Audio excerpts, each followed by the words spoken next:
26 جولائی 1955 آصف زرداری کراچی پاکستان کے ایک منطقہ سندھی گھرانے میں پیدا ہوئے جس کا سیاسی اور کاروباری تعلق تھا۔ ان کی ابتدائی زندگی نسبتاً مرعات تھی لیکن زیادہ تر عوام کی نظروں سے دور نہیں تھی۔ ستمبر 1987 زرداری نے سابق وزیر اعظم ذوالفقار بھٹو کی بیٹی اور پاکستان پیپلز پارٹی کی رہنما بے نظیر بھٹو سے شادی کی۔ اس شادی نے انہیں ایک سیاسی زندگی سے متعارف کروایا جس سے وہ پاکستان کے سب سے بااثر سیاسی خاندانوں میں سے ایک سے منسلک ہو گئے۔ سیاست میں ان کا داخلہ کسی حد تک بالواسطہ لیکن اہم تھا کیونکہ وہ بالآخر پی پی کے ایک اہم رکن بن گئے۔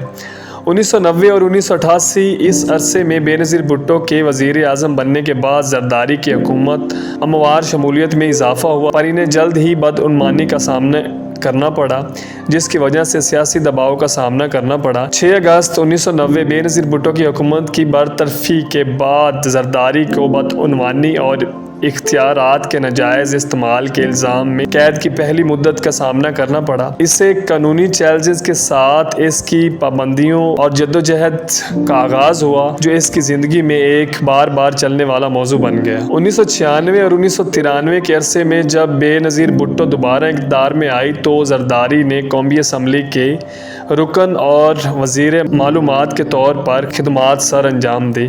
ان کا سیاسی سفر ذاتی فائدے کے لیے اپنے عہدے کو استعمال کرنے کے الزام کی زد میں رہا۔ 9 نومبر 1996 بے نظیر بھٹو کی دوسری مدت کرپشن کے الزام کی وجہ سے ان کی حکومت کی برطرفی کے ساتھ ختم ہو گئی۔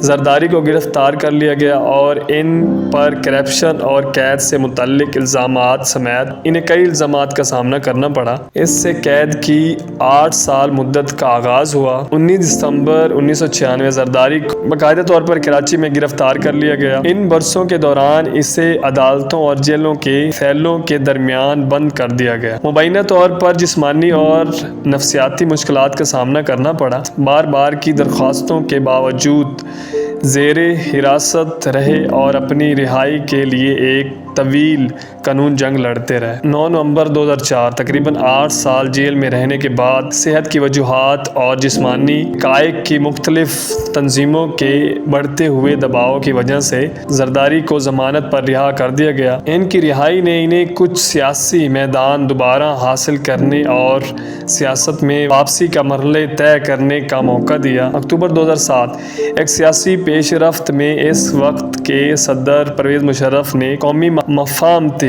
NRO پر دستخط کر کے زرداری اور دیگر سیاست دانوں کو معافی دے دی جس نے ان کے خلاف کرپشن کے تمام الزامات کو مسترد کر دیا۔